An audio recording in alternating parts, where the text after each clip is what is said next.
Footage నేను ముందు చెప్పాను, మన ఛానల్ రివ్యూస్ కూడా చెప్తానని. గేమ్ చేంజర్ మూవీ అయితే క్రేజీ అప్డేట్ బయటకు వచ్చింది. అప్డేట్ చెప్పే ముందు మన ఛానల్ సబ్స్క్రైబ్ చేసుకోండి. ఇంకా అప్డేట్లోకి వెళ్తే అసలు గేమ్ చేంజర్ మూవీ నాకు తెలిసి ఒక మెసేజ్ మూవీ ఉంటుంది. ఎందుకంటే మన శంకర్ గారు మూవీస్ వచ్చేసి ఆల్ మూవీస్ ఒక మెసేజ్ ఇచ్చింది సోషల్ మీడియాకి మొత్తం. ఈ మూవీ ఎలా ఉండబోతుందంటే మన రామ్ చరణ్ త్రిబుల్ రోల్తో కనబడబోతుంది. అంటే ఒక పల్లెటూరిగా అండ్ ఎలక్షన్ డిపార్ట్మెంట్ ఆఫీసర్గా అండ్ ఒక పొలిటీషియన్గా అయితే కనబడబోతున్నారు. మరి చూద్దాం. అండ్ దీంట్లో ఎస్జే సూర్య ఉన్నారు. అసలు ఎస్జే సూర్య యాక్టింగ్ మామూలు ఉండదు. అండ్ చాలా మంది యాక్టర్స్ ఉన్నారు.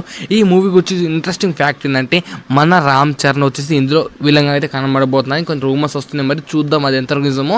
అండ్ ఈ మూవీ నుంచి జరగని సాంగ్ తర్వాత ఒక్క మూవీ అప్డేట్ బయటికి రావట్లేదు. అసలు శంకర్ గారు మామూలు అలర్ట్ కావట్లేదు. ఈ మూవీ గురించి అసలు ఇంత లీక్ కూడా బయటకు రావట్లేదు.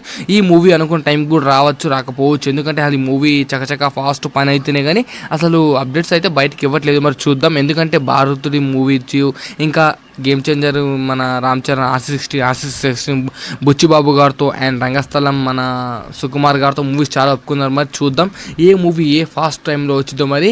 అండ్ జరగని సాంగ్ అయితే అంత పాపులర్ కాలేకపోయింది, ఎందుకంటే ఈ సాంగ్ వచ్చేసి కాపీడ్ అని చాలా రూమర్స్ వచ్చాయి. తమన్ అసలు బీజిఎం కొట్టలేదు, మొత్తం కాపీడ్ సీన్ తీసుకొచ్చాడని చాలా రూమర్స్ వచ్చాయి. మరి చూద్దాం అది ఎంతవరకు నిజమో. అండ్ ఈ మూవీ ట్రైలర్ కోసం ఎంతమంది వెయిటింగ్. అండ్ ఈ మూవీ ట్రైలర్ కూడా త్వరలో రాబోతుందంతా చూద్దాం మరి. అండ్ రామ్ చరణ్ అసలు అవుట్ లుక్ అయితే ఈ మూవీలో ఒక రేంజ్లో ఉండబోతుంది. ఈ మూవీ గురించి ఇంట్రెస్టింగ్ ఫ్యాక్ట్స్ ఇంకా చాలా ఉంటాయి. ఎస్జే సూర్య గారు వచ్చి మెయిన్ విలన్. మరి ఎస్జే సూర్య యాక్టింగ్ ఎలా ఉంటుందో మనకు అందరూ తెలిసిందే. మరి చూద్దాం. అండ్ ఈగల్లీ వెయిటింగ్, ఎందుకంటే ఆ RRR మూవీ తర్వాత చాలా మూవీస్ అసలు చాలా సంవత్సరాలు కంబ్యాక్ ఇవ్వబోతున్నారు. మరి ఎందుకంటే మన రాజమౌళితో మూవీ తీసిన తర్వాత అన్ని మూవీస్ ఫ్లాప్ అవుతాయని హిస్టరీలోనే ఉంది. మరి ఎందుకంటే రామ్ చరణ్ ఎన్టీఆర్ దేవరా తీస్తున్నారు, రామ్ చరణ్ గేమ్ చేంజ్ తీస్తున్నారు. మరి చూద్దాం ఈ మూవీ సక్సెస్ అయితే మాత్రం ఇంకా మన రాజమౌళి రికార్డులు బద్దలు కొట్టేంటి అయితే మరి. అండ్